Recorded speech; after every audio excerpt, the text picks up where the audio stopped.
Hello, ladies and gentlemen. I'm here to actually ask you a question. Have you ever been told that you're not enough? Or that you're maybe too much of something?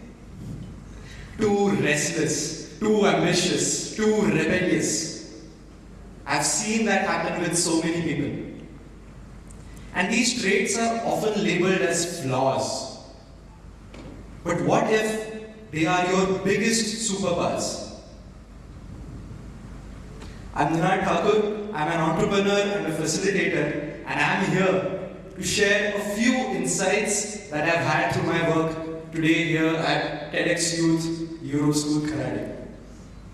So this thing of people not feeling enough or feeling that they are too much of something, I've seen that happen over and over with so many people that I've worked with, and not just in Pune, not just in India, even in foreign countries.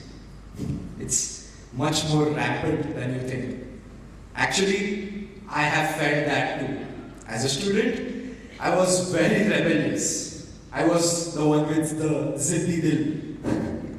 I used to get in trouble all the time at school. My diaries used to be full of remarks. My parents were called multiple times at school, and they were told that your child is a troublemaker and he's very, very difficult and he needs to change. And I was told that I need to be like the smart kids in school, the ones that fit the mold that was created for them. Always silent in class, never made too much noise, they fit in and they got almost everything perfect. I was told to be like that.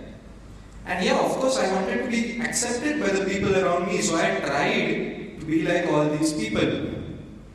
And guess what? I failed. I failed miserably. I couldn't do it. It didn't feel natural to me. Why do I need to be like someone else to be accepted? And there's an irony there. We all want to be unique. We all want to be superpower. We all want to be heard and seen. We all want to be respected. But at the same time, we try so hard to fit in to the molds that have been created for us. We try so hard to not stand out. If 10 people are doing this, I'd rather follow the flow and not make too much noise.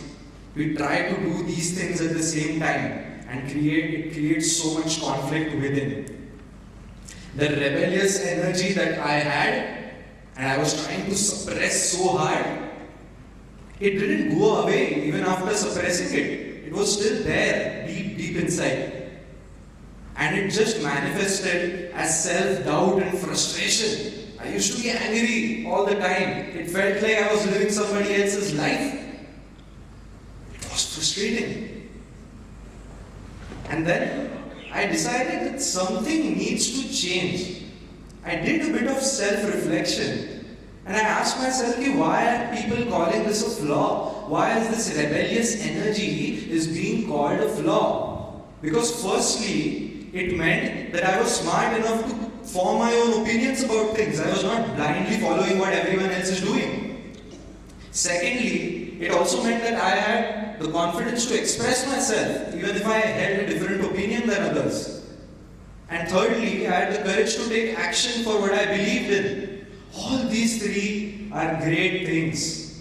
Then why are we calling it a weakness? Why are we calling it a flaw? And that's when the golden moment of realization came. Being rebellious was not the problem. Being rebellious in the wrong situations was the problem. Being rebellious with the wrong people was the problem. Not trusting others was the problem. Getting into fights all the time, challenging every opinion out there was the problem. Those were the flaws. But the energy actually had a lot of potential. And what did it need? It needed direction. So I tried to find my own direction. Where was this rebellious energy really needed? There I should use it, not to get in fights with people, not to challenge everyone. Where is it needed?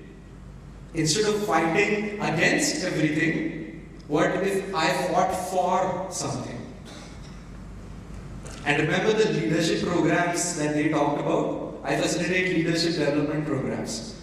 So I attended those very programs as a student. And they changed me as a person. But unfortunately, those programs ended when my school ended. And there I found a cause. I wanted to share that gift with other people because I was fortunate enough to get it. So I wanted to share it. So I contacted my mentors and I told them, please teach me how to create these safe spaces for students. I want to do it too.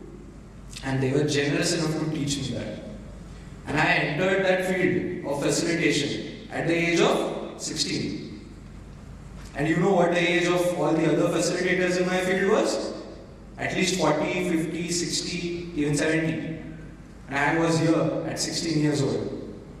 And my rebellious energy finally found that direction. Because now, I was challenging the notion that young people can also enter these spaces and do something for other young people. Youth standing for youth. Youth supporting youth.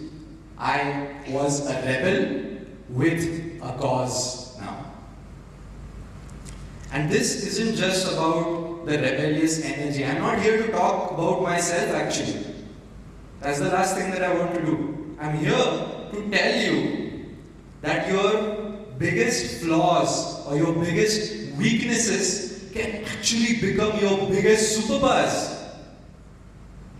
And I'm not the only one who will tell you that.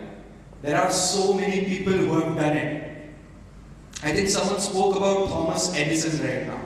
He was considered too restless in his childhood, not able to focus in his class. But he channeled that energy into his work, invented the light bulb. I think someone also spoke about Malala.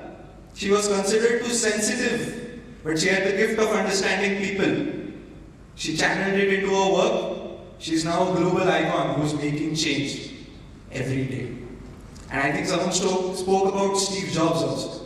Steve Jobs was also considered too ambitious, too restless, too angry. But he channeled that energy into work and he created one of the biggest companies today, Apple. What if all these people had suppressed their qualities and considered those qualities as flaws? What would happen then? I guess we'll never know. But I can say for sure that we would have been robbed of so many revolutionary contributions to society. The energy that you have, the intensity, the curiosity, the rebelliousness, is like a river. A river, if it does not have a direction, it floods and destroys everything in its path.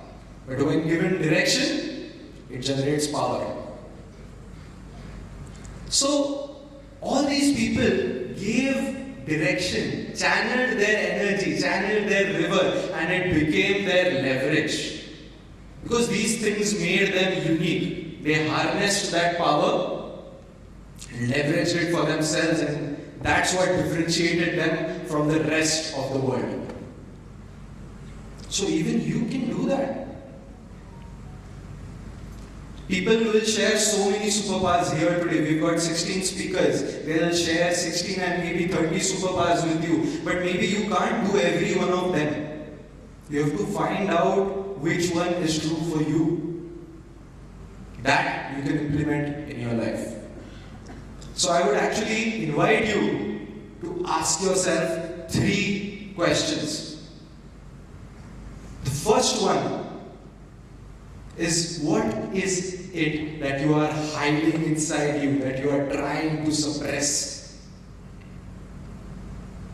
The second question is, what if instead of fighting this energy inside you, you just give it some channel, some direction?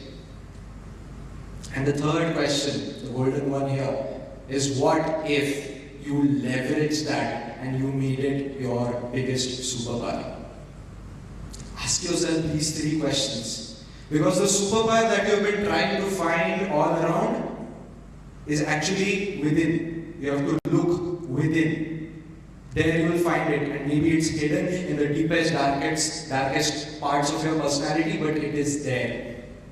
And it is hidden behind that curtain, which has been written over as flaws or weaknesses. It's behind that. You don't have to stop. You have to accept. Accept yourself. Accept everything that you have. You cannot change who you are. So accept. Second thing is channel. Give it direction. Instead of fighting it, embrace it, give it direction. And the third thing is you have to leverage it. If you're trying to fit in with everyone else, then how are you going to leverage and cut through the competition? It doesn't happen. When you leverage it, when you be who you are from within, that's what cuts you through the competition. You get ahead and you can create real change. So I would invite you to ask yourself these 3 questions and see what comes up. Make it your biggest superpower. Don't call it a weakness. And then you will be unstoppable. Thank you so much.